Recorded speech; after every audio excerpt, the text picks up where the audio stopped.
Always had this love of hair. And after high school, I didn't go to college. And I moved to New York City and I was like, I don't know what I want to do with my life. Eventually, I started beauty school, much to my parents' chagrin. They were like, what? You want to be a hairstylist? This group that I was on was 5,000 women in LA. Wow. And so I was getting calls left and right to the point where I started saying no more than I could say yes because I was only one person. And then I came to this crossroads of, do I expand this mobily and bring on more hairstylists or like open a place? We opened the first Drybar in 2010. It was in the middle of a recession and people thought we were crazy. Like how are you going to make this business work?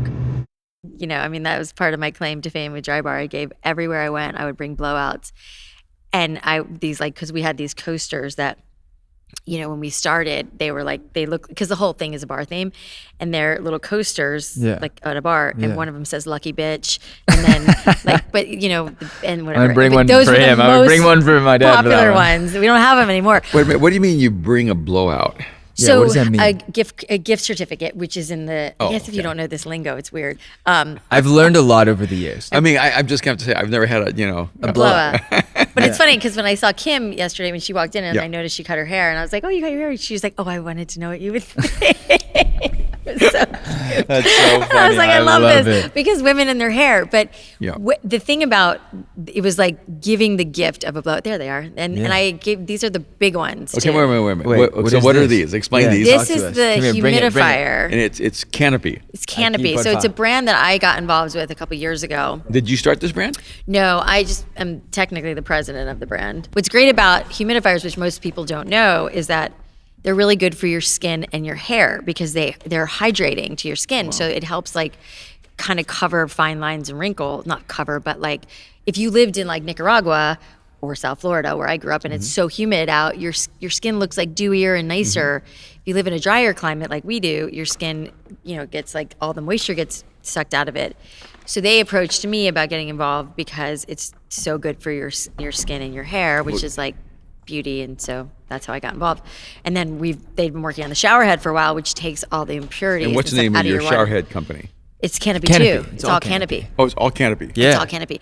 I mean, it's all like hydration. I think is the best way to think of it. And the shower head was like a big passion project of mine because it takes all the impurities out of the water, which makes your hair look better.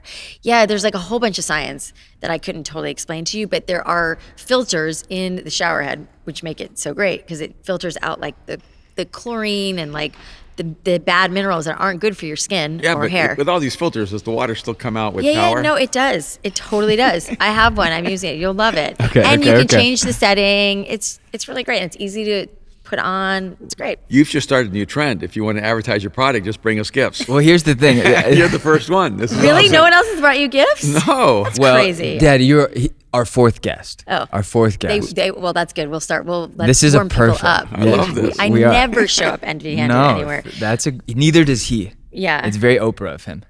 See, that's how I felt about the blowout. So people, one of the most popular things about Drybar, and still is like people would buy women a blowout. So if I were to like give Kim a coaster for a blowout, it basically a gift certificate for a blowout. And it's like the gift of great hair is like the greatest gift. So I would take them with me wherever I went. So I would have like 5 of them in my bag, if not more. And I'd be somewhere and if like I started talking to somebody about Drybar and they'd be like, oh, this was early days too when Drybar wasn't super popular yet. And I'm like, oh, have you been to Drybar? And they're like, no. And I was like, oh, you should go. And I'd hand them a gift card and they're like, this is for a free blowout? And I was like, yeah, go get a blowout. And they're like, what? Like, it's fascinating how when you give somebody something for free with no strings attached, that they're like, I don't understand. You know, it's like a moment of, you see the confusion on their face and then this like surprise and delight of like, wow, you're giving me something amazing for free. And then they're a customer for life. So it's all marketing. How many of these do you think you gave away for free? Blowouts? Blowouts, yeah. Oh, thousands. Just easily. everywhere. Thousands? Thousands. Over 10 years? Yeah. Wow. I mean, and not only that, like the thing that is the greatest is that my boys, when I started Drybar, were 3 and 5, and they're now 16 and 18. Wow. Which is crazy. But they would be in stores with me, and over the years, I started getting stopped, or like they'd see my name, and they'd be like, oh, are you the founder of Drybar? And yeah, or my email would say Drybar, and one way or another, they'd figure it out, and they'd be excited just because they love Drybar. And I would tell my son, usually Grant, my older son, I'd be like, go give this to her and you'll see she'll be so happy. And so, he's young and he liked the idea. And so he would walk up and give the lady very awkwardly, like hand her the blowout and she'd be like, what is it? Then she'd realize what it is and she'd get excited. And it was like for him to feel that like feeling of giving somebody something of like how good it feels to give. That was always like my favorite, watching the boys, and I'd just be watching the whole moment unfold. It was really sweet. That's incredible. Yeah. How was that raising? You have two boys. Two boys. They're I know them as teenagers, so they're big guys as now. like little men. Yeah, they're little men, literally. How was it raising boys while in the midst of like building this big business? I mean, it was bananas. It was crazy. I mean, I wanted to be a stay-at-home mom. Like I was so excited and felt like I had like hit the jackpot and being able to stay home with my kids. My first husband, their dad, Cameron, who's also the creative mastermind of Drybar, me and my brother and Cam started it together. But when we got married, we had Grant a year after we got married, and I was just so stoked to be a stay-at-home mom, and I thought it was like the coolest thing ever. I was like, I don't have to work, I can just be with the kids. And then I was like, oh, this is a lot of work. And after 5 years, I stayed home for 5 years with the kids, but I was like losing my mind. I was like, I have to do something for myself. Like I was like going to the park every day. I needed to talk to adults again. It was crazy. And, and that's kind of what led to Drybar starting, which is another story. But yeah, I mean, raising. Well, no, we want that other story. Yeah. So in this season, I was like starting to just feel this sense of like, I love my children, and I was like, I thought maybe I wanted to be like a PTA mom and didn't enjoy that, and was like, but you don't know until you. Politics wasn't for you. I know. I mean, I appreciate all of that, and the women who do it, amazing. It just wasn't for me, and I was just feeling like I wanted to do something for myself, and what does that look like? And I had done hair for years. I grew up in South Florida, Where in South Florida? In Boca Raton. Okay. Yeah, and I don't think I'd ever go back to South Florida, mainly because of the humidity. It was so intense on my hair, and I have naturally curly hair. Yeah. And it was just always a thing for me. It's like, why does my hair look like this and everybody else's, not everybody else's, but I would look at I'm aging myself, but like Cindy Crawford and Christy Brinkley, you probably remember them. I don't know if you I know who they are. I know, yes, of course I know who but they are. they always had this like smooth hair, and I was like, how did they get their hair to look like that? And why does mine look like this? And I would spend hours in my bathroom trying to figure it out. Anyways, always had this love of hair, and it would take. After high school, I didn't go to college, and I moved to New York City, and I was like, I don't know what I want to do with my life. And eventually, I started beauty school, much to my parents' chagrin. They were like, "What? You want to be a hairstylist?" They really like looked their nose down on it. But I was like, "Well, no, I'm going to move back to New York, and I'm going to do editorial and fashion shows and all that." But anyways, I ended up going to beauty school. Totally fell in love with it. Loved the industry. Loved everything about it. I did hair for a long time until I got married and had the kids. And then after the kids were 3 and 5, and I was starting to kind of lose my mind at home, and I love my kids, but it was just like one more day at the park was just going to do me in.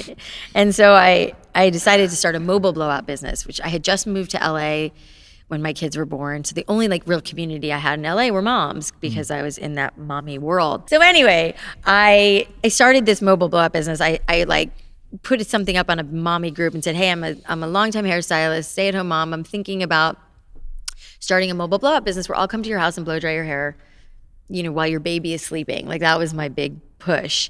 And because I was a mom, and I knew that like when your baby's sleeping in the middle of the day, you that's when you have like a little bit of time. And so I got a lot of calls about women wanting me to come over, and I was only charging $40, which my business model was like $220, super easy. I mean, not super well thought out, but something that I could easily do. Yeah. And I could do blowouts in my sleep, and it was never about the money. And it's never been about the money, which I talk a lot about in the book, that like if you're chasing the money, good luck.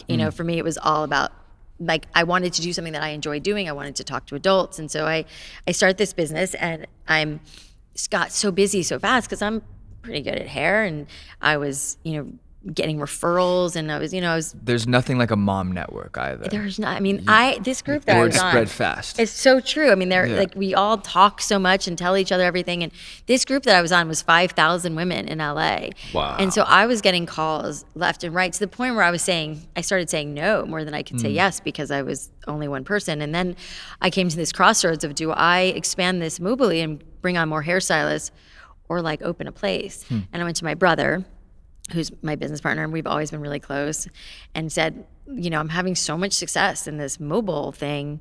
Maybe we should open a brick and mortar. And if he's bald and was like, I don't get it. Like, women can blow out their own hair, And I was like, you did grow up in the same house as me. Like, like the struggles and whatever. And his wife had naturally straight hair, which was like the hair of my dreams. And he really didn't get it. But he was like, he was like, okay, my brother had worked for Yahoo in Yahoo's heyday when they were first starting. So he made a little bit of money from that. Not a lot, which is another story that's also in the book about taking money off the table. But anyways, I'll get to that later. Okay. So I got him, and he was like, yeah, I will back this for you. And he's like, I'll put up all the money, and we'll split the business 50-50. You'll have 50% sweat equity, which I was like, what's sweat equity? I had no idea what that term was. And he told me, and I was like, oh shit. Awesome. Like, I don't have to put up any money and I get 50% of this thing. Like, this was 13 years ago. So anyways, we started on this endeavor to build the first store and to get women coming to me instead of me going to them was the whole premise. And when we opened the first Drybar in 2010, it was $35. And, it was in the middle of a recession, and people thought we were crazy. Like, how are you going to make this business work? Was this 2008? 2010. Okay. The mobile Right business was 2008. Yeah. So it was like just like the tail end of the recession. When it was like, I remember the conversation being like, women won't spend money on their hair color or expensive facials, but they'll buy that $10 lipstick or $5 lipstick or whatever.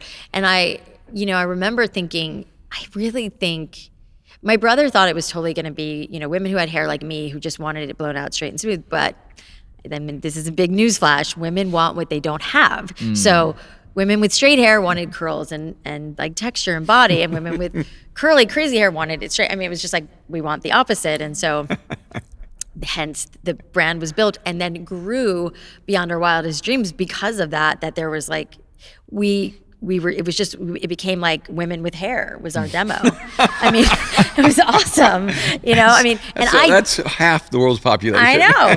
I didn't realize, like, none of us realized what we were like. That's amazing. What we were onto. I mean, it was truly amazing. And someone wrote an article about Drybar called The Psychology of a Blowout. And it was a friend of mine, but she sat in Drybar all day long. And this was like the biggest aha and the reason the whole thing worked. I mean, you could see, if you sat in Drybar today, you'd see like a woman comes in, pretty serious, all business, a lot of times in a hat, her hair's in a bun, all business. And she walks out, you barely recognize her because there's this like pep in her step. She's looking at herself like in every mirror. I mean, it's unbelievable. And it happens after every woman. It is really fascinating. Yeah. And I would have loved to have said, I knew that, and that's why I started this business. Like, I did not know. I knew instinctively that I felt that, but I didn't know, I couldn't have articulated that feeling that I was having. But then watching it, and then this article came out, and it was so great because it was like, you really see this transformation. And then our tagline became like, we're not selling blowouts, we're selling the happiness and confidence you get from great hair, which was really like, once we figured out that, we were like, this thing is like to the moon, and then 150 stores later, it worked. Yeah. And my brother used to say, every time I open a new city, like, we have to prove the concept. I'm like, I think it's going to work, Yeah. But, yeah. All right, so first store, where'd you open it? That's crazy. That was my question. That's insane. Okay, no, go. Are you guys related? We're in each other's brains. Yeah, that's great. That's how me and my brother are too. Yeah. We can like read each other's minds. Trippy. And we know what the other one's going to ask and say. It's so weird. But the first one was in Brentwood. Okay. Yeah. And my mobile business kind of was between like Santa Monica, Palisades, and like Brentwood felt like the perfect, like thorough. Okay. Yeah. So when you moved from the pop-ups to an actual brick and mortar store. From like mobile, you mean? Yeah, mobile. Yeah. Did you raise the price because now you had to pay for rent? No, we actually lowered it. I was charging $40. Okay. And we decided to start at $35. And mind you, a big reason that Drybar I think worked, one of the many, is that at the time there was like places like Fantastic Sam's, which you've seen, or like Supercuts. Those places primarily do like inexpensive haircuts, but they also do blowouts, and they're pretty inexpensive. And the experience in that place isn't great. You're sitting next to a kid getting a haircut. It's just like, but women would go there nonetheless because they wanted to get their hair blown out, and because once you've had a blowout, you know the power of a blowout. So it was either that was the option or to go to like a high-end salon where they're going to charge you at least 80, 90, $100 for a blowout. I'm not kidding. Because the stylist would rather have that hour to do cut and color, which is where the like more money comes in. Well, so pricing is really an important strategy. So how did you come up with 35? I would love to tell you there was a strategy. There really wasn't. It was like, let's make this inexpensive enough where like, you know, a lot of women can afford it. That was the thing. It was like, you know, at the time, Cam, my ex-husband, had, you know, a good advertising job, and he was making good money, but I was like, the accessibility was the thing. It's like I wanted, and we always called it like an affordable luxury. We wanted this to be something that was really accessible to women everywhere. So even if it was like, you know, for some women, for sure, it was going to be like maybe once a month for a special occasion and like a wedding or something. But, you know, for a lot of the very wealthy women of LA, this was like twice a week they were doing this. Right. You know? So it's inexpensive enough to afford it, but is it expensive enough to pay the bills? Well, that was the whole kicker. It's like, does this thing work? Can we do enough blowouts? And I literally, the nights before we opened the store, the first location, I was like, so not that I'm good at math, but I was like, if we can do 40 blowouts, we open at 9, we close at like 6, we could probably do 40 blowouts in that time. And if we do 40 blowouts, I'm 35, I'm like, I think it works, you know? I mean, truly. Yeah. I was like, my brother started like doing spreadsheets to actually make sure it worked. But that was like, that would like be a good business, right. You know? And that was all it was meant to be in the beginning. And my brother was like, you know, giving me the money as a like, I'm helping my little sister. If this is her livelihood, if this works, great. If it doesn't, he's out some money. And we put our life savings into it, which wasn't much. It was like a 401k or whatever. But yeah, I mean, that was the whole thing. Is like, can we do enough blowouts? And just to give you some sense of it, the scale. So we thought 30 to 40 blowouts a day was like a good business. I mean, we were doing 70 to 80 almost out of the gate a day. Wow. Yeah, what was that first day like? Okay, and when you say we... Wait, my question. No, yeah, but... No. What's that first day like? But how many employees did you have on the first day? No, it's my question. Right? You guys are because funny. It wasn't just you by yourself then. No, Okay. we had. So that's a good question because we had. But prefacing this situation is that he's like, Aaron, you got to ask a lot of questions. Yeah. Okay. I love your question. No, go. I love it. Go. Sorry. Ask the question again. Because I've ruined this clip. You guys Go. Okay. This is great. Alli, here's my question. Tell us about the first day. I hate you. We're fighting. We are actually fighting now. I know. The first day. So yeah, we had the first shop was 8 chairs, and now what we learned is that most shops are 10 to 12 chairs now. But I always wanted the shops to stay as small as possible because I wanted to have that intimate feel. And also, have you guys ever been into a Drybar? No, but I've driven by many. Yeah. Same. Well, you'll have to now go in at some point, just at least pop your head in. But the other thing that's important to point out, especially because you haven't been in, for anybody who's listening who hasn't been in, it feels really high end and luxurious, even though the price point is $35. Like it looks like a bougie, like French. I mean, that is like God bless our architect. I mean, I've looked in the windows. They do look really nice. Yeah, they're really nice. Yeah. And so that was the thing too, is that you walk in and you feel, and customer service was so huge to me. And that very much came from my parents, and they had their own company, they had their own businesses. And so as a kid, I watched my mom and dad like bend over backwards for customers. And so the customer service was like, all of it was meant to feel very high end and luxurious. Just the price point wasn't, which was also part of why it worked so well. So the first shop had 8 chairs, and we didn't know what to expect. And my brother was like, I don't think you should bring on too many stylists the first day. And even though people were booking online, I just didn't know what to expect. And we were so in over our heads. And so we had 8 chairs. I didn't know if I would do blowouts or not, but sure enough, we were so busy that I was sitting in the first chair, which was like adjacent to the checkout, and where women were coming in and coming out. So I mean, for 6 months, I sat at that chair and did blowout after blowout after blowout 7 days a week because we were so busy to the point where like women were coming in, and we used to have like pop-ins welcome on the window, and women would come in and they'd be like, oh, I'm here for a blowout. And we're like, well, you know, we're too busy, and which was a great problem to have. But like also then we were pissing people off, and I was like, well, this doesn't work. I mean, I literally, me and my brother both chased women out who were so pissed because we said, you can't tell people something they can have and then they can't have it, because we were like, walk-ins are welcome, and then we're like, we're just kidding, they're actually not. So we took that off, and then we were like, we took it off all the collateral, which we had all this collateral made that said walk-ins welcome. We just didn't know what the business was going to do, and so. Yeah, I mean, it was crazy. And so, yes, we were, I don't know what, I got The so question confused on the initially question. was like, what was day one like? It was so busy that you couldn't manage. It was so crazy. It was like, it was out of a movie. I mean, I remember just being like, this is the craziest thing. And having worked in hair salons a lot of my life, you know, it takes time to ramp. You have to get the word out. I mean, anything takes time. It's like marketing, and you guys know.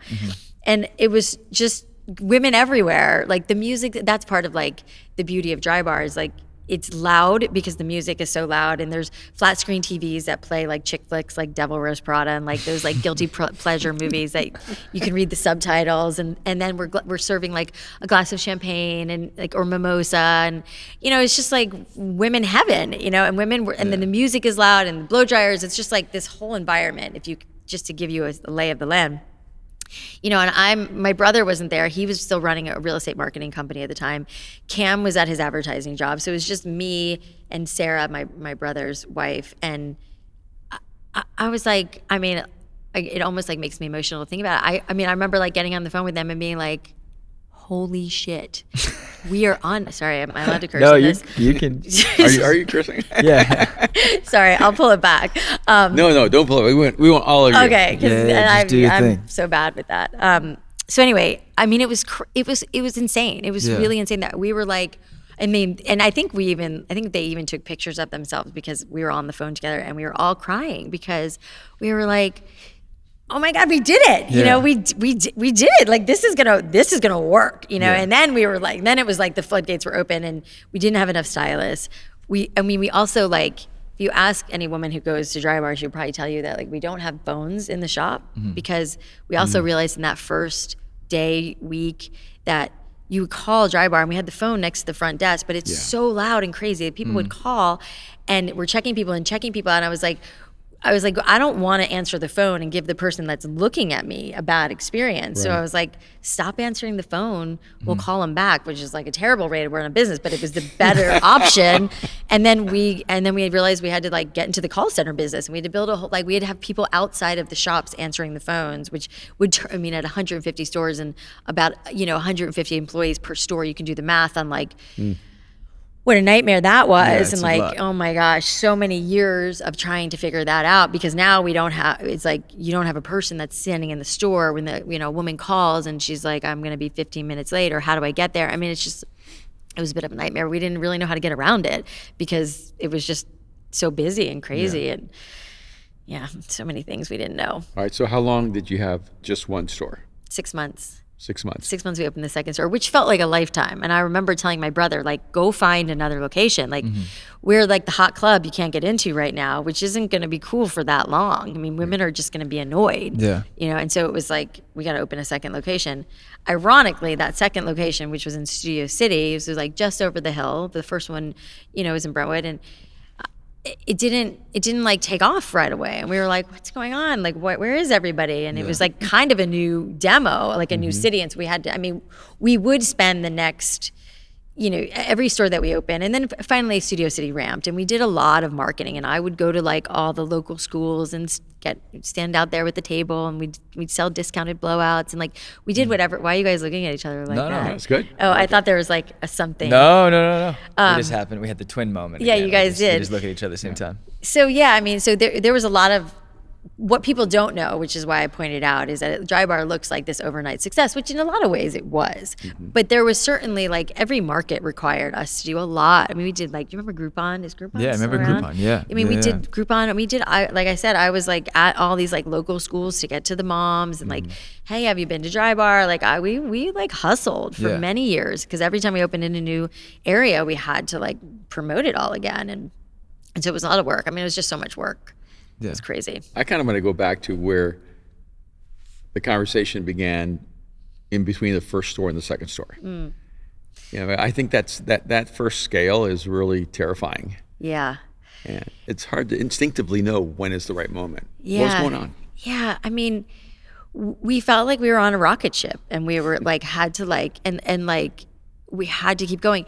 And so quickly after we opened, copycats were starting to pop up, like people who were trying to copy what we were doing. So you had to go in competition with yourself. So yeah, I was like, well, we have to keep opening, which would be the case for several years to come because people were copying us left and right. I mean, the amount of money we ended up spending that we did not budget for lawyers to cease and desist letters, because people would be like, Sally's Drybar, and we're like, you can't call it Drybar. Like, we made up that name.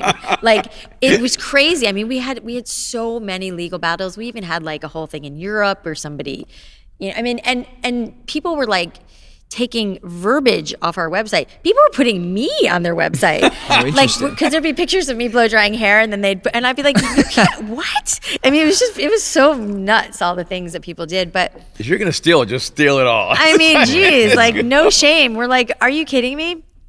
But it was such a like a hurried, crazy time. I just remember feeling like so much pressure to not, like, my brother used to always say, like, this is ours to mess up. Like, we have something really great here, like captured lightning in a bottle. Like, we knew we were onto something so special. And if it was not going to work, it was going to be because of us. And that was a lot of like the conversations in those early days, and in between opening store 1 and store 2, which is why I point out that it didn't take off right away. So it was like, we're gonna really like put it all on the line here and keep opening another store. And the stores are expensive, like upwards of like $500,000 to build a store, because there was so much HVAC, there was so much, you know, mill work that got done, and plumbing, and it was like, I mean, with the air conditioning, we're pumping heat into a space. So you can imagine, we don't need what a normal unit needs of AC. It was just like all these things that you couldn't imagine. Like, you know, we had blow dryers explode. I mean, it was just like, you can't write this stuff. Even like in Brentwood, the first store, I'd say the first like maybe week or two, maybe a month, we had these beautiful ceiling tiles, and the stores pop in, super busy. I'm like doing blowouts at the first station, and then next to me, somebody else doing a blowout. And I look, and I start to see this like black goop from the ceiling onto the floor, and I was like, "What's that? Like, what? Oh my god!" And I was like, "Ah!" And then it started coming in more and more, and then it like caves through the floor. No. And because we were underneath like a California pizza kitchen or something, and so one of the pipes burst. And I'm like, you gotta be kidding me. You can't make this stuff up. But with the best part of that story is like the woman who was like getting a blowout, like looked, saw it, like moved her chair over and was like, can you keep going? You know, I was like, oh my God. I mean, it was just nothing's like, gonna stop beauty. Nothing's gonna stop beauty. So it was just so crazy. It was such a crazy time, but it was so exhilarating. Like, I just remember thinking this was the coolest thing in the world. And then it was like, you know, all these cool things kept happening. Like, I remember getting a call that like a Vogue editor was coming in, and, you know, I was like, they want to come into Drybar, and you know, and then it's just like, and then celebrities were in left and right. I mean, the whole thing was just, it was like a dream. It was like a dream that I didn't know I had, because I was also like the underachiever of the family, and, you know, my brother was like kind of the overachiever. And I don't know if you remember the show Family Ties. You definitely don't. Yeah. You do? I remember hearing about it. Well, you know Alex P. Heaton. Of course. That's what we called my brother, because my brother was with Alex P. Heaton, always starting businesses. Just Were really. you Mallory? I don't even remember. Like, who was Mallory? It was like, Was it the sister? It was the sister, but I mean, everybody only cared about Alex. Yeah, that's right. And that's how that's the point. Right. That's how I was. It was like, oh, Allie's, you know, we hope Allie marries well. Like, I mean, don't get me started on all that. I mean, even my parents, my mom passed away 7 years ago, but there was always this like, it's like so surprising. How'd you figure it out? And it was great for me, because my brother, who was always successful in most of the ways, and I was always this like, what's Allie gonna do with her life? They're like, you know, this was my idea, and I brought my brother in to help me, and he did in so many ways, and it wouldn't be what it is without him. But, you know, there was always this kind of like, wow, we didn't like, who like, late bloomer, we didn't know you had it in you. So kind of you're thing. saying your brother's investment went very well for him. Yes, and he loves to say that. You know, it's like, yes, that he made a lot of money from that $250,000. Yes, he did. So did your brother and Cam ever come over and work for Drybar? Well, not Michael eventually did. I mean, Michael became the CEO once we ramped. Okay. And then Cam would spend like a year still, he was a creative director and he was doing ads for like Jack in the Box and BMW, like big stuff. Yeah. And he was a creative director, so he was like running things over there. I mean, he was really burning the candle on both ends because he would have to do that during the day. And he'd be like sneaking in Drybar stuff to people. And it was a really like tough time for him. Yeah. And then he would get home. We had 2 little kids. We'd get the kids to bed. And then we would be up until like midnight. He'd be working on the website or, he was always doing the creative stuff. So it was definitely the most taxing on him in that way. Whereas Michael had a real estate marketing company at the time, which he let go. And I was like, you have to come and do this with me full time. Like, someone's got to process payroll. Like, I can't, I don't think anybody wants me doing that. And So. you don't have hair, so it's you. It's not me. All you. Yeah. I mean, he used to always joke that like, and then, and the press was like amazing too, because this was like a brand new concept and anything that's new and thriving gets tons of press. And I knew that instinctively. We knew that. And so I was like also thrust into this, like, now I'm doing interviews all the time and I'm going on TV. And my brother would always joke, like, every now and again they roll the bald guy out for an interview. But which he really, funny. I mean, we knew our roles, we knew our, kidding aside, it was like my brother really was back of house, like running everything. And I was rightfully so. Like, it was my idea. I was a stay-at-home mom and became very like, which another thing I didn't see coming was like very inspiring to a lot of women who were like, oh, if she did it, I can do it. And to our stylists. You couldn't even say it. You were front of house. I was front of house. What did I say? You wouldn't say it at all. You just skipped it. Yeah. Yeah, you're the face of the brand. It's I a mean, good I thing. became the the face of the brand. And It's good for you to say that. Yeah. Well, I mean, I was very happy to be it. And then I was like, I mean, 13 years later, and I think maybe we talked about this at some point, but like then because what you talk about in your book about the heaviness and weight of success, which really, that part really resonated to me because, all these years later, and I've had all this amazing like success and personal accolades and been on covers of magazines and done, I mean, just stuff that I could have never foreseen, and then that my identity became largely like wrapped up in this, this world that we had created for me, which was very authentic. And I was this stay-at-home mom and didn't go to college and built this massive multi-million-dollar business. And it was, really inspiring. It is really inspiring. But It's very inspiring. There's It's a big lot deal. with it. Yeah. So got now it. you have something. So what was it like when you realized you were going to get rid of the company? You were going to sell the company?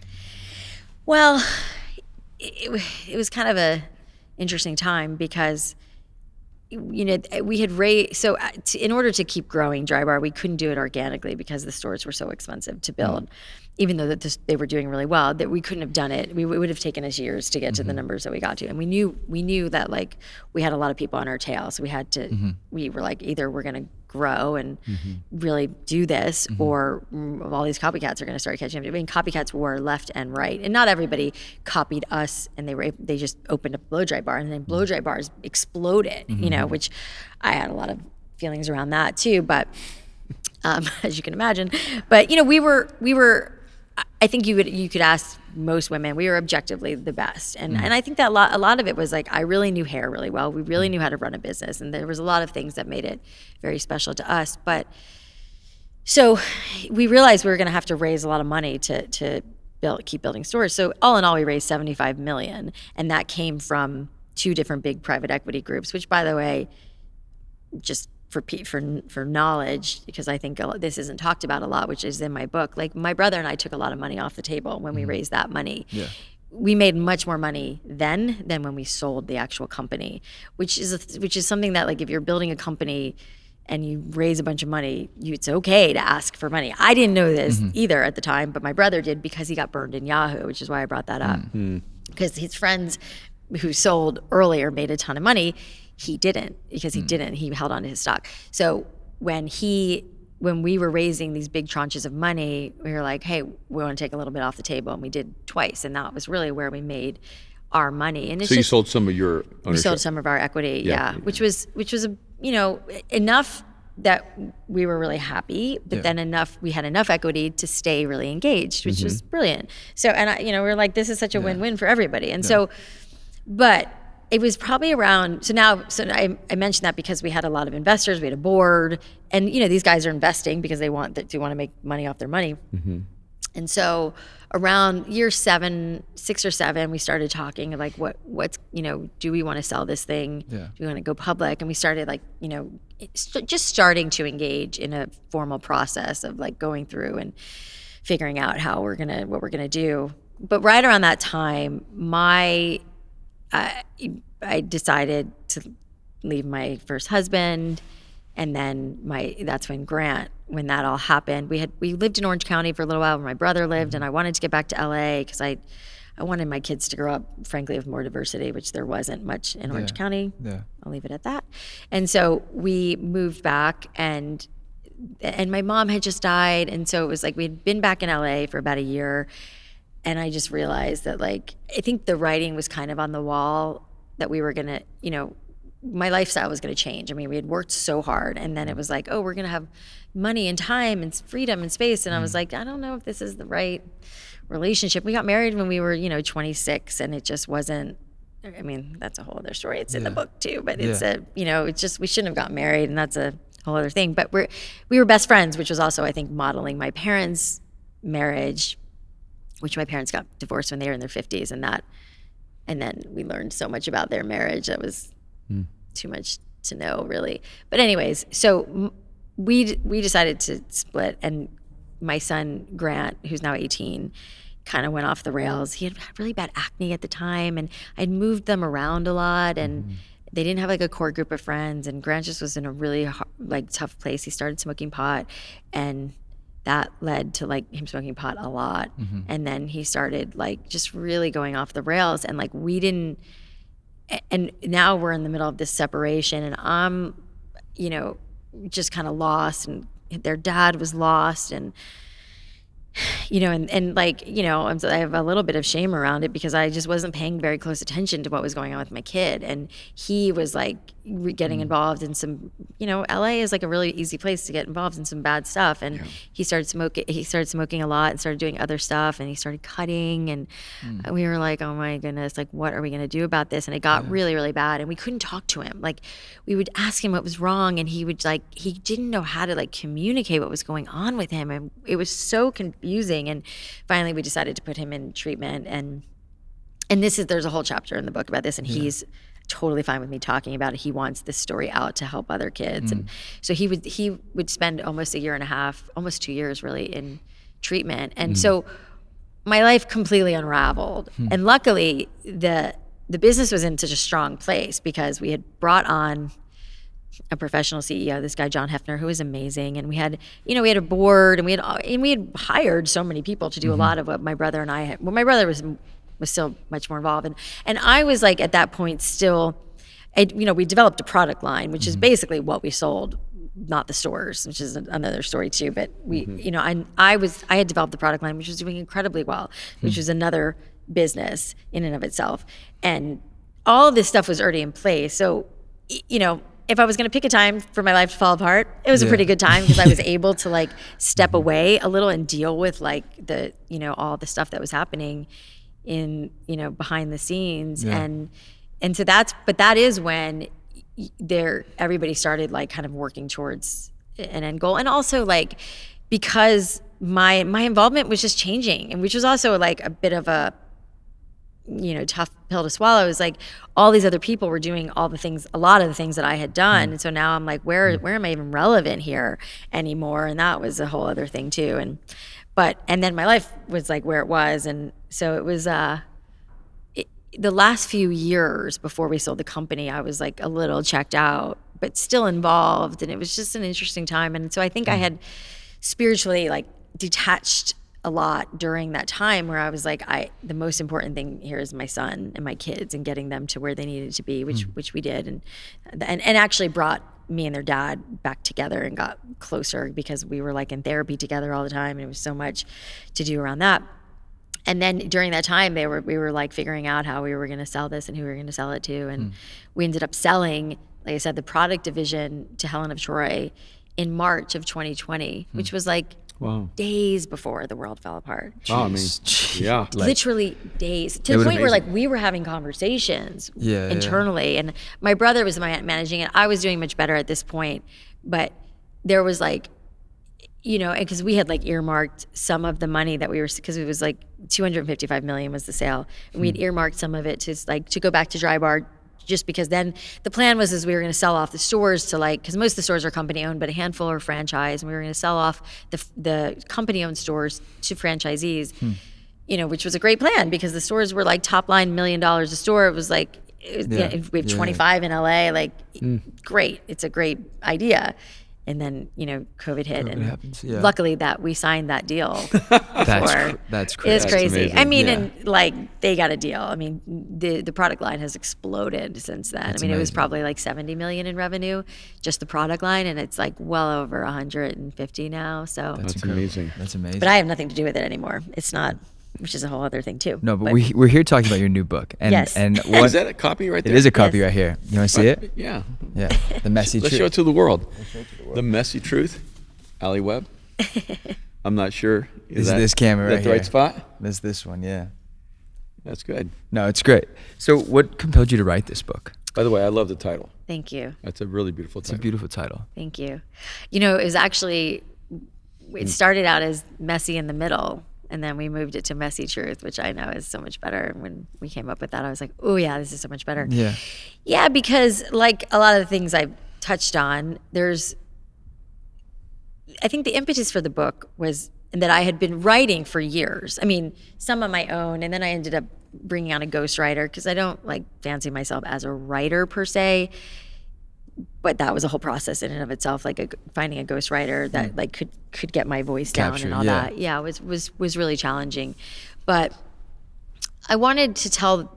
It was like you know, two big ideas here. Was like I wanted to tell the story of learning how to grow a business, and I just didn't know anything about that. You know, I mean, I'd watched my parents, so I had like some foundation of like how you treat people and all of that, but like I really knew nothing. And it was so on the job figuring it out, and I made so many mistakes. We made so many mistakes.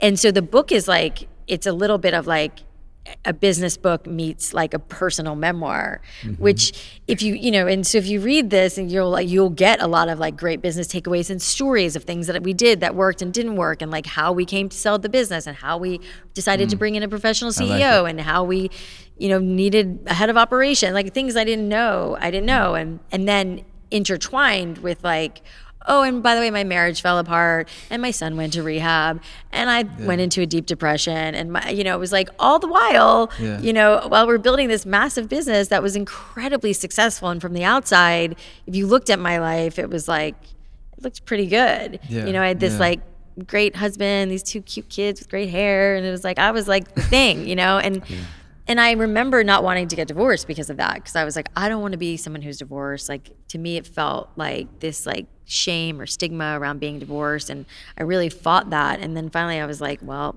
this is what it is. And the more I was public with it, because not that I'm like, you know, I always make the joke, it's like I'm not like Kim Kardashian and no one really cares what's going on in my personal life, but I did at the time when Cam and I split. There was a lot of, you know, we had like 5,000 employees, and a lot of people were like, more people within our company were like, what's going on? You know, it's like if you and Kim God forbid, got divorced, like everybody here would want to know what happened. Not that you would tell them, and maybe that's a bad analogy.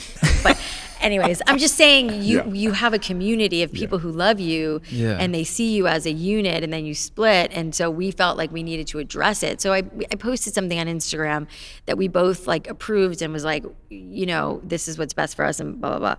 And it was so well received, and by well received I mean like just so many well wishes and so many people like pulling for us, and it was the first time I had recognized, especially like through social media and whatever, like how much people identified with like the real stuff, like the messy truth, the messiness that people at that point, this was like, you know, 6 years ago, it's like I think people were just starting to get a little more authentic on social platforms and start talking about like the real thing. And I was like, that's also when I started to get really transparent. It was like, I'm not going to post things like about how great my life is when my life is like really not great, and I'm like face down.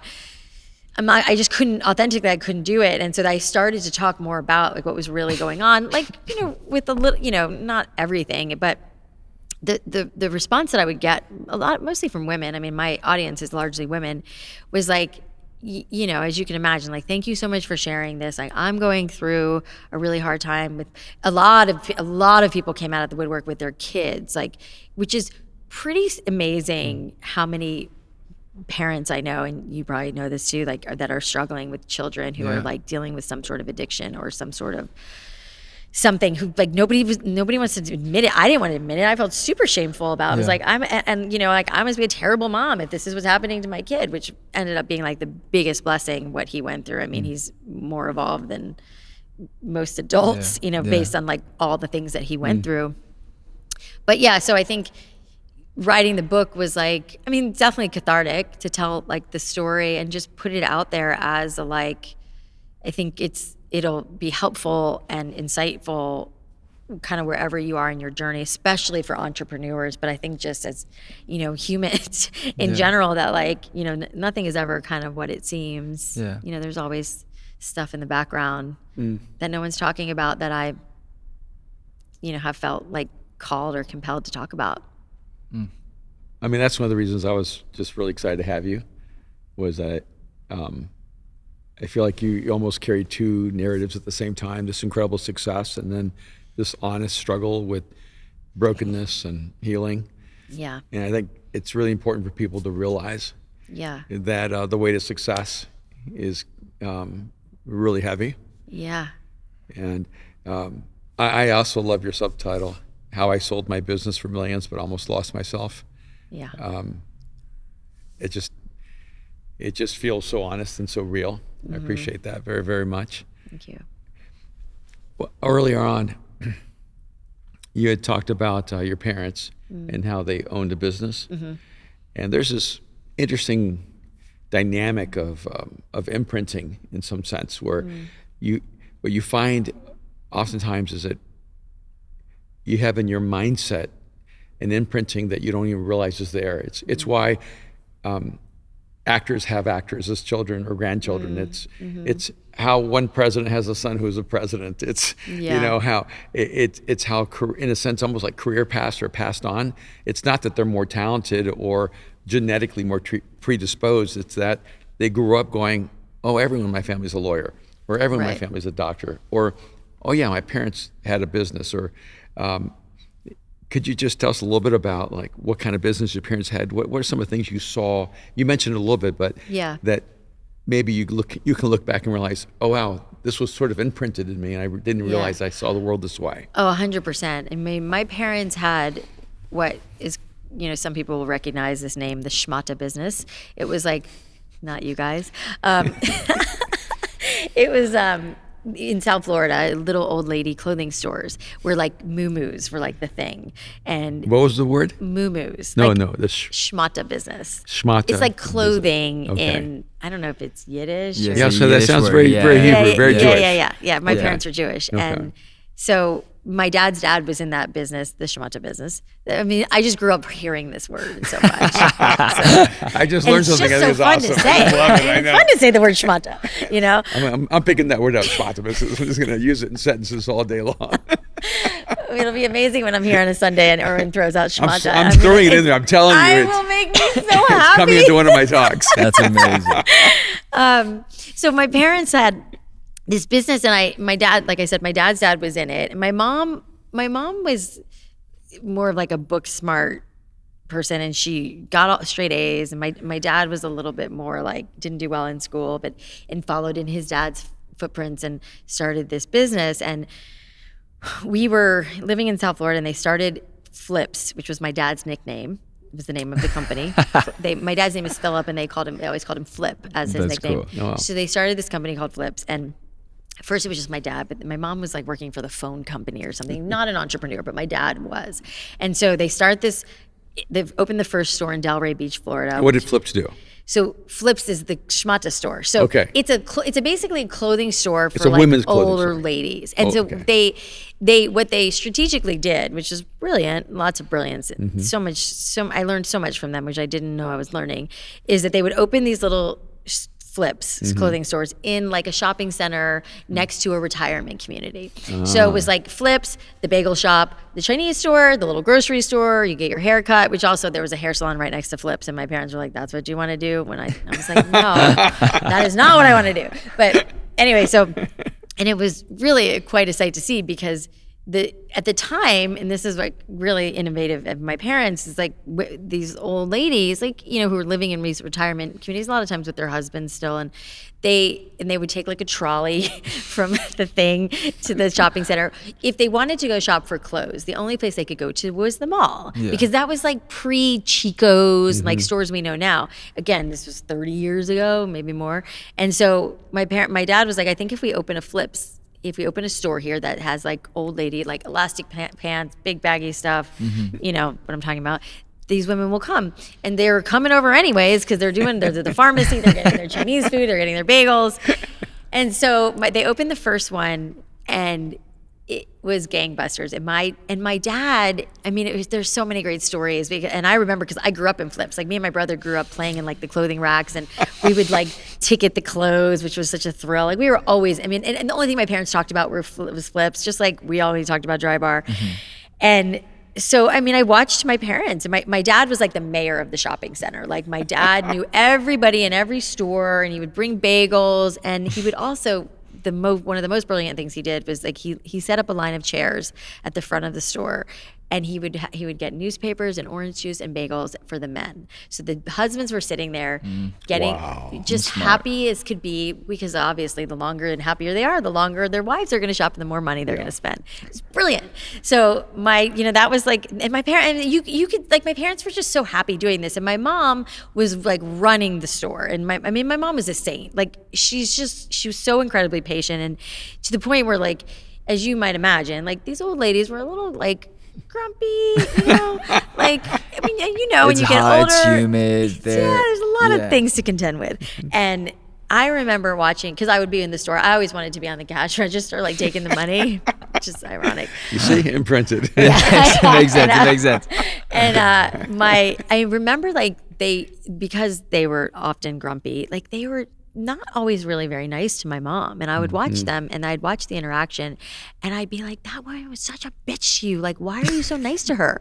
As a kid, you just don't know any better. You're just like, that woman wasn't nice to you. Why are you nice to her? Like, trying to figure out life. And she's like, well, that woman's paying our bills. Like, we're in the service industry. Like, we're taking care of her. It's like, and my mom, as when I learned as a kid, my mom was like, and we don't know what's going on with her. Like, she's older. She probably doesn't feel well. Her kid's not talking to her. Who knows what's going on in her life? And I remember I remember learning those lessons, like how my mom like let all that stuff roll off her back and was just like, we are in this. That was when I really learned. I mean, it's funny, and that I became a hairstylist, which is also in the service industry.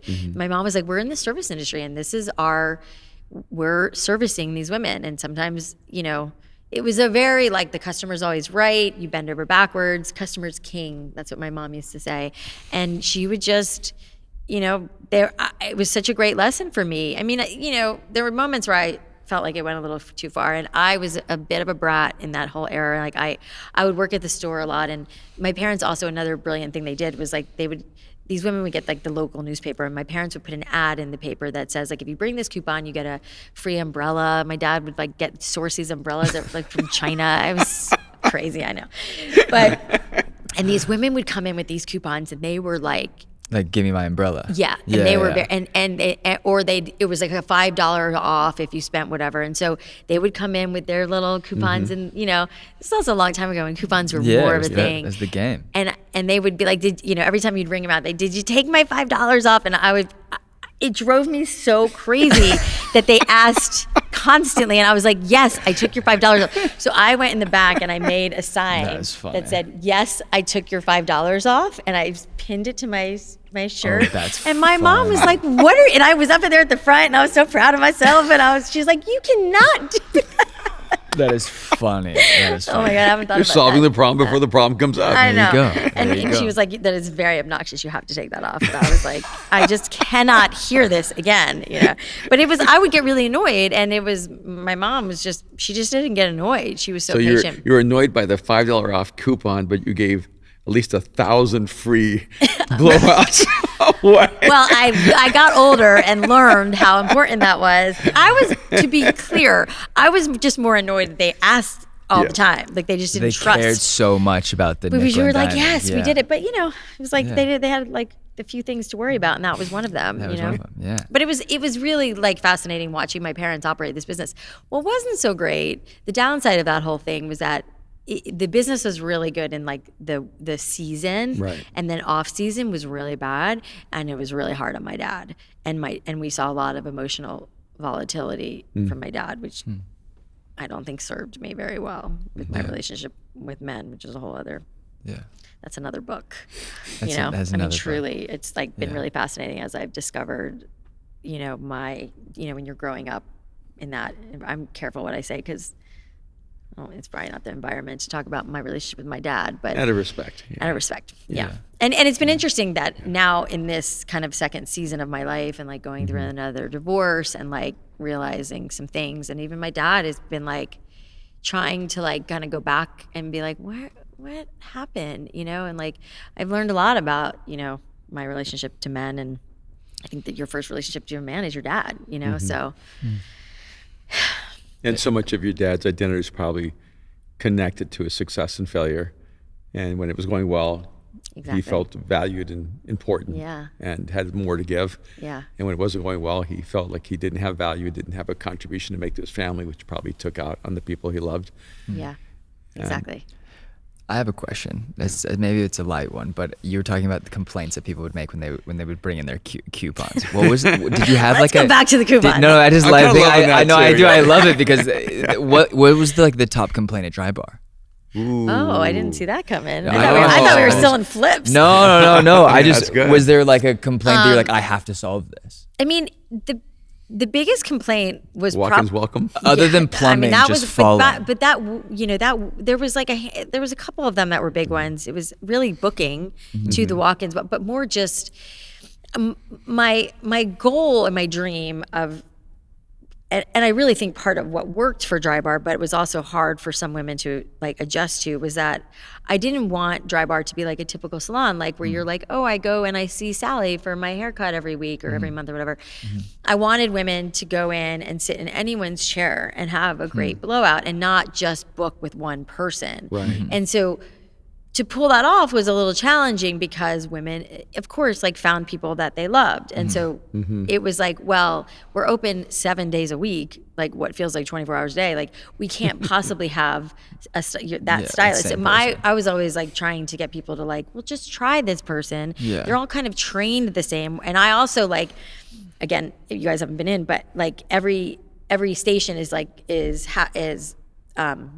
the same blow dryers, the same brushes, like and Standardized. Yeah, and that was like a visual thing for me. I was like, I know how it looks and feels when you walk into a salon and there's like a red blow dryer here and this there, and it was like, I'm so like neat and particular about things, and so I wanted every station to look exactly the same. And of course, stylists were not happy about that. They were like, well, I want to bring in my favorite brush. I'm like, well, you can't, and they would be like, I'm like, I get it. Like, and by the way, Drybar wasn't for everyone in terms of stylists, because it was also a very like, we all work together, and some stylists didn't like washing their own clients. It was like, you have to do that. It's just part of what we do here. It's totally fine if that doesn't work for you, but this is the thing. So getting clients to get comfortable going to several different people instead of just like their one stylist, that was a big thing. And then just getting people in, because we always had so much more demand than supply, because hiring stylists was hard. It's a really labor intensive job, and we would make it so stylists could only work even like a 3 or 4 hour shift versus a typical 8 hour shift, because it's so hard on the body. And so that hands down was the biggest problem I would say that we always dealt with, was like getting enough stylists and just people. I mean, people is hard, and but and then it was like, I would say like sometimes people weren't happy with their blowouts, and I felt like I had like a superpower. I could walk in any shop anytime and I could tell if the way a woman looked and her demeanor, I was like, she's not happy, we got to fix this. Even before the blowout was done, like I would walk, and then I would like casually walk up to her because it's like a bar, and I would be like, how are you? How's it going? Like, and I'd like start chatting with her because I knew I could eventually get to like, you're not happy and I know you're not happy. And I would switch a stylist like mid blowout because I knew she wasn't happy, or sometimes I'd step in and just like fix it because I knew how to make it better. Wow. Well, what makes this is You're like, what? what makes a bad blowout?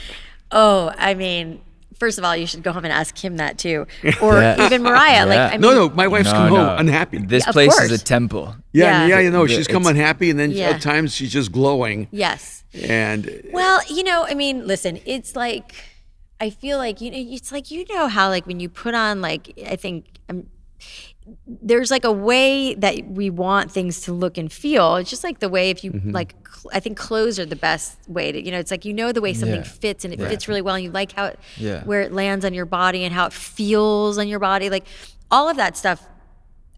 And for me, it was like funny because when the way stylists would audition to work at Drybar was to blow out my hair, which was not fun because I have a hard time not showing how I feel in my face. And so people, I would be getting a blowout and the stylist who worked there would be like, oh, you did not like that, did you? And I'd be like, no, I didn't.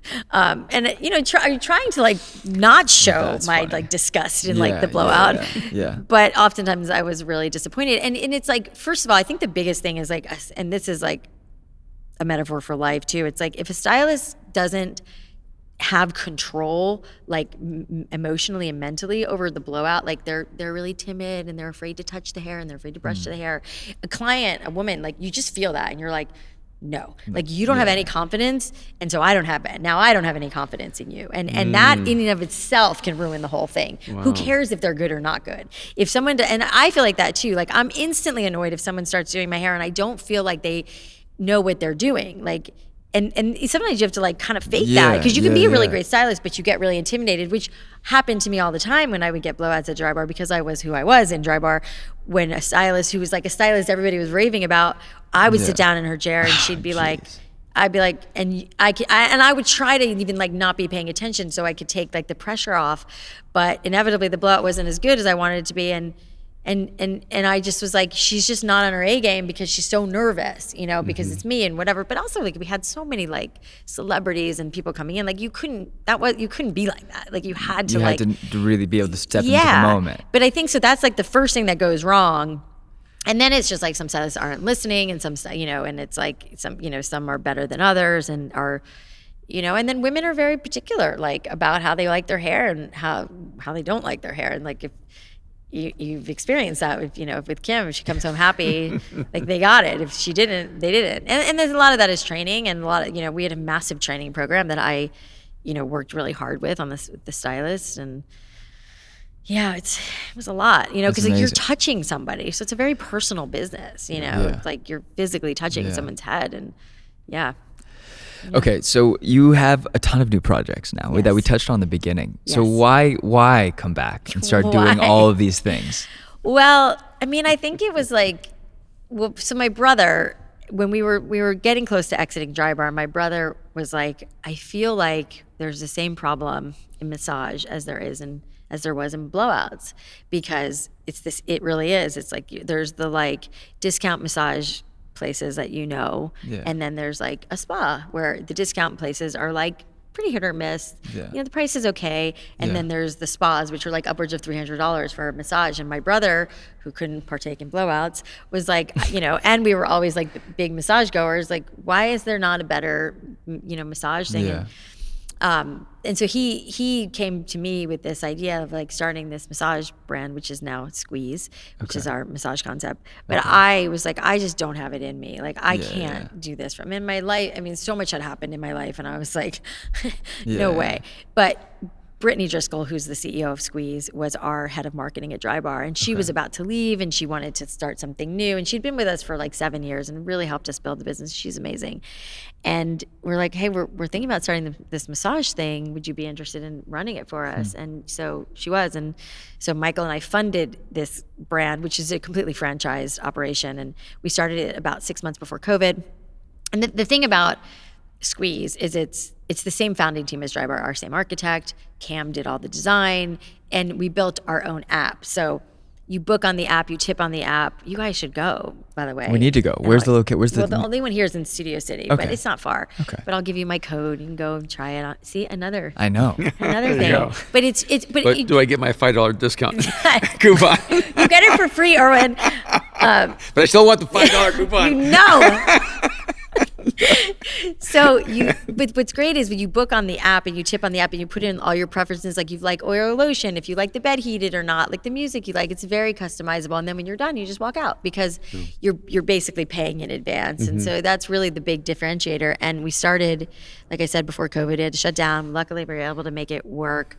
And we've sold 80 units already across the country. So that business incredible. is that's about amazing. to take off. Yeah, it's pretty exciting. That's incredible. You're just magic. I know. I Yeah. mean, it's not me. It's this one's Brittany. I mean, I come in and like help more from like a press perspective, like to get the word out, like Yeah. talking about it now. Yeah. But it's really Brittany. But it's also just like it was like a needed thing in the market, which is like always the advice I give entrepreneurs is like, you don't have to reinvent the wheel. You don't have to invent the iPhone. Like you just take something that isn't great and make it better. It's like, if you think about all the things in our lives, I mean, it's like I'm sure you feel this too. It's like a curse. Like I walk in any store or business and I'm like, this could be so much better. Like why are you not doing this? And why are you not doing this? And why are you not doing this? And it's like, it's almost like, it's just so much noise in my head that I'm like, I just need to I don't need to reinvent this business. Yeah, do you feel that way all the time? I do. When you talk about people we talk with people who are writing books or authors or speakers, you can't turn your brain off. How do you control it? One, when I'm trying to experience something, I try not to critique it, and just experience I it. know, I should do that. And How does that go? I try What? I How does try that to- go? Doesn't always go well. Yeah, it doesn't go well. Thanks. That's it. He's really giving himself Aaron. look like a hero Yeah. right now. How many times he's walked do into have places those and walked moments. right back I out? have those moments too where I'm like, just let it is what it is. Just enjoy it for what it is. I have those moments. I just also like know how I could fix it. Yeah, like we just had the arena live here in LA, and we had probably 10 speakers. I wasn't in my critiquing mode. Oh, that's awesome. I was really just in my overwhelming gratitude mode. Yeah. That all these people were willing to come and speak. Yeah. And so I'm a really good, I think, student in that sense because I'll learn something from everyone. Yeah. And then they'll ask me, and they usually do. They'll send me text, "Can you critique my talk?" And I usually don't want to, Yeah. and try to avoid it. And because some of it means I have to now put it in a whole different category. Yeah. You Versus know. just enjoying or taking what you like from it. And they think I was critiquing it, Yeah. but I wasn't. And I also know that if I critique it, they'll think that's the way I was thinking about it when they were speaking. Yeah. But it wasn't the way I was thinking about it. I was just going, I Want to enjoy this. I just love that Todd did, or that Jim did that, or Yeah. just love that Sonequa did that, or something. And Yeah. and other people will be more critical. They'll say, Yeah. this could have been different. This could have been different. But There is a huge differentiation between like being a creator and being a curator. And I think it's I've watched you because you're someone who is so gifted at speaking. Like as a creator, it's hard for you to step into the curator space. So like, do you have any tips to like going from being the entrepreneur creator to going, okay, now I can curate obviously multiple companies, and there's got to be massive problems. There's got to be problems every day with every company. How do you like help now, I guess, lift the whole up versus going granular with every detail? Well, gosh, I mean, I think I'm in a really awesome position where I don't have to be in the weeds anymore, and I don't have to deal with the day-to-day problems, which I'm so grateful for. I love I love that I'm up here now and I'm not in But does it ever bother you where you go, okay, you sold Drybar. There have to be moments you go, oh, I know what you're gonna say. What? I imagine it's like the amount of complaints that still come to me about like what's happened to the brand, which I want to be careful of how I talk about this, but like, I mean, I get DMs daily. That's what I People was are like, going, we wish you'd come back. It's not the same, and blah blah blah. and it has to be hard for you going, oh, it's not really reflective of my purest vision, it's- without being negative. Yeah. Once you're gone, it doesn't reflect you the way it used to. Yeah. But even with Squeeze, I know you're part of it, but because you're not granular, there are probably things that they do that you would do differently instantly. 100%. I mean, and I try to like, because we didn't really talk about this, but like when John, our CEO from Drybar, came in, and I used to go in the stores and just like in the vein of this conversation, I would go in the stores and like I'd walk in and my head would explode because I was like, the music's not loud enough. I don't like the way I was greeted. The floorboards are dirty. Everything was wrong. You sound like me when I walk in anywhere. Oh my God. And so I was like, and so my, inexperienced, a little bit immature side of me would be, I would literally like get towels and start cleaning the floorboards, and I would start telling everybody what was wrong, and like a maniac. And John, eventually our CEO, was like, Alli, sat me down and was like, listen, like when you walk in a store, which I didn't even think about this, but he was like, when you walk in a store, you're the founder, people are excited to see you, it's like, it's like if you started like fixing the chairs and like everybody would be like, what's Erwin doing? It's like people would, it's just like you have a team of people who help this place run. And I had a team of a lot of people at Drybar that made it run. But when I would walk in and it wasn't exactly how I wanted it to be, I would just kind of lose my mind, and everybody knew it. It's just like with the blow dries in my face, it was like, and in my mind, I justified it like, this is really important, you guys. Like if it's not, as a consumer, I felt like what you just said. A consumer will walk in and they'll notice one thing, and then they'll notice another thing because they notice that thing, and it's a snowball effect. Like you can't escape that. You see one thing wrong and you start to notice. I don't know what the science behind that is, but I know it happens, and it happens certainly for me. And I also used to live in this like, the whole thing's gonna fall apart. Like it's like so fragile that the whole thing is gonna fall apart, which was also another lesson that I learned in like allowing people around me to take over and to learn how to delegate so that they could then go on to make their own mistakes. But I think sometimes one of the hardest things is to accept that different isn't wrong. Yes. It's just different. I mean, that was something we said too, is like with our franchisees, it's so funny you say that, because with our franchisees, we were very particular, but this is how it is, and you might have some great ideas, but they're not what we want. Like there's a lot of ways to do things right, but there's one way we do things, and that, is a little bit different, but what the best franchisees, in my opinion, were the ones who would bring stuff to us and say, hey, I know this is how we historically do this. Have you thought about doing da-da-da? And then I'm like, oh, I'm wide open. Like, let's talk about that. Don't do it before you talk to me about it, though, because like you can't implement something and then be like, oh, what do you think about this? And like, then it's like your store is doing it, but the 100 other stores aren't, and now then the customer starts to get confused about what the brand is about. So I agree that there, but it's also, if flip side's really important too. Yeah. I think one of the challenges, because even when we have multiple locations of Mosaic, is realizing that there are certain things that you want transferable everywhere, and they're really important to you. And they have to figure out what things matter to you, but they're not really important to maintain the culture. You just have to let it go and let people express things in their own unique way. My brother used to always say, we have bigger fish to fry, and I was like, okay. But I like these little small fish. I like them. I like the little fish. They feel good to me. Yeah, I mean, and that really was like a rub that I think was an important rub. It was like, we'd be in board meetings and we'd be talking about this stuff, and the numbers are great, and we'd have a survey that you fill out, like a really simple one. When a woman came in, she'd fill it out, really simple questions, and we would, and analyze the data, which to me, it was like, I was like, it was more important anecdotally, like what I saw and heard, because I was like, I had a bunch of friends in LA and I would hear what was working and what wasn't. And, our complaint rate was like 1%. It was incredibly low. Wow. But 1% of 1 million is 100,000 people.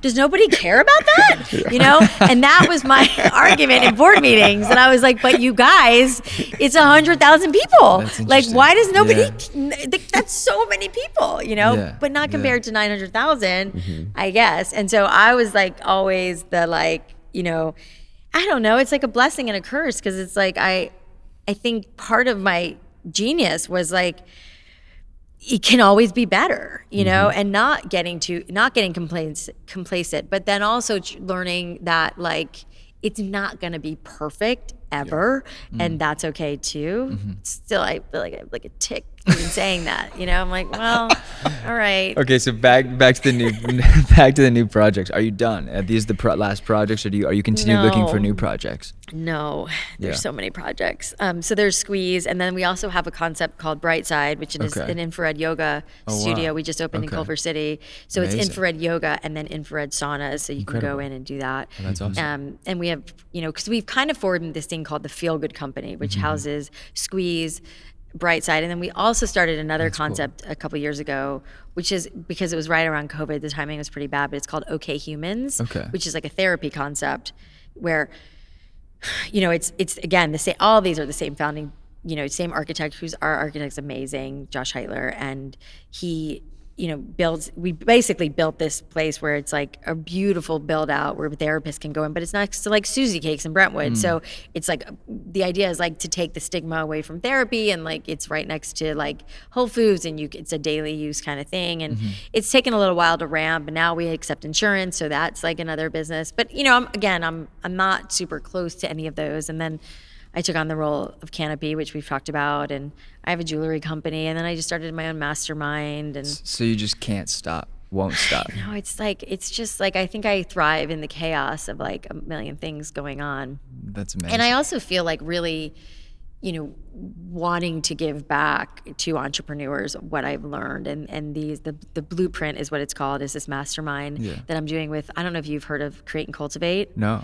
So Create and Cultivate were these big conferences that were like female founded, like based, and they were huge before COVID, huge. And my friend Jacqueline Johnson started it, and she sold it. But it was similar to the arena where like the speakers the speakers just come in, and women pay like $300 a ticket, and there's like all these women, like people like me. It's not even just women, but like then there's like she's gotten like Kim Kardashian to come speak. Like it's like That's the full awesome. gamut of speakers that are and then there's breakout sessions, and she did this for years, and then she turned around and sold it a couple years ago, and we've been friends the whole time because I've spoken at it a few times, and her and I have been like looking for a project, and then we teamed up with this other girl and started this thing called the Blueprint, and we just did it for the first time, and it's like a 6-month container. Amazing. You know what those are. So Yeah. it's Exciting. But I'm in a phase where actually I just reached out to Kim, and I was like, I really want to get through. I'm excited about the book launch, and it's like you have to self-promote, and you have to go do all the things, and I want to do that, and I want to get this book out, and I want it to be successful. But then I'm like, I want to like stop talking about myself, and I want to go do something for other people. And I reached out to Kim, and I was like, I want to do like stuff for Habitats for Humanity, and I told them I want to go to Malawi next summer. Like I want to go. awesome. You need to. I'm like, I gotta get like. That's cool. I'm really proud and excited of this book, and I can't say that enough. But I also like excited to like get through the whole thing, and like get away from myself a little. Like I don't know if you ever feel that way, but Yeah, I get that. I hear we both talk about ourselves all the time to each other, so we get the sounding board. But no, I just want to say thank you for joining us. It's been great. It's been so lovely. Like I'm such a big fan of the Guy Raz interview that happened a while back. I know. I mean, I was so surprised when you were talking about that. We were talking backstage at the arena, Dad. And I don't know if you were there, but me and Matt, when I got left in Denver, when we were going to Christmas, we were driving from Denver to like a mountain town. We had 4 hours to kill, and we just turned on the Guy Raz podcast, and we started with one guy and then ended up with Alli, and then when we first heard Drybar, I was like, do you know what this is? He's like, nah, I have no idea what this is. And I was like next, and he's like, no, let's just try it. And then we ended up being like, that was the best one that we've heard in the day. I was so touched when you told me that. I was like, first of all, you're guys, so it's always like women. I usually hear that Googling what Drybar was while we're listening to the thing. There is a Drybar in Denver now. Yes. So thank you so much for doing this. But I want to close by just asking you a couple questions. You answer it real fast. Okay. What's one thing you're learning? To be a beginner mindset. Love that. What's one thing you're letting go of? Attachments. Trying to I'm like trying to get more.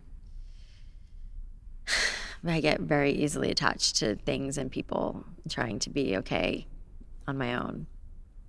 And what's one truth you'd love for other people to get a hold of if they miss everything else? Jeez, Erwin. I mean, I feel like maybe this is a cop out, but I think like what you said this week about what landed to me as like the mirror we are to the world of like the love that you give is the love that you get, and the you know, how you're getting treated as a result of how you're treating people. Like that is like, to me, like if you can just like remember just that, like you'll have a pretty good life. So I love that. I'm sorry to steal your words, but No, it I really think you said 'em impacted better. me. Thank you. I want everyone to go pick up The Messy Truth. Yes. And Do it now. In fact, I don't know how we do this. People comment, because I want to give a book away to someone. Yeah, let's give a book away every just, day. For sure. For the leave week. a Let's do it. comment. Yeah. Tag Alli Yeah. and a couple of friends. I don't know how to do that. I'll set up that part. You'll set that I got part you. up. I got you. I don't know. Yeah, we'll give a couple books. We'll give a bunch of books. But I just want people to learn. I want people to commit to tell their own messy truth. Yes. And I think that would be the powerful takeaway for people. Wouldn't the world be a better place if we could all do that? If we were all more worried about our own mess than everybody else's, I think that would Yes. make the world a much better place. Well, Alli, thank we so love much. you so much, and we're so grateful to have Yes. Thank you, guys. And you'll be at the arena with us next year. I know. I can't wait. That's I'm right. very One of our excited. keynote speakers. I'm so excited. It's going to be incredible. All right. Thank you. Awesome. Thank you, guys. All right.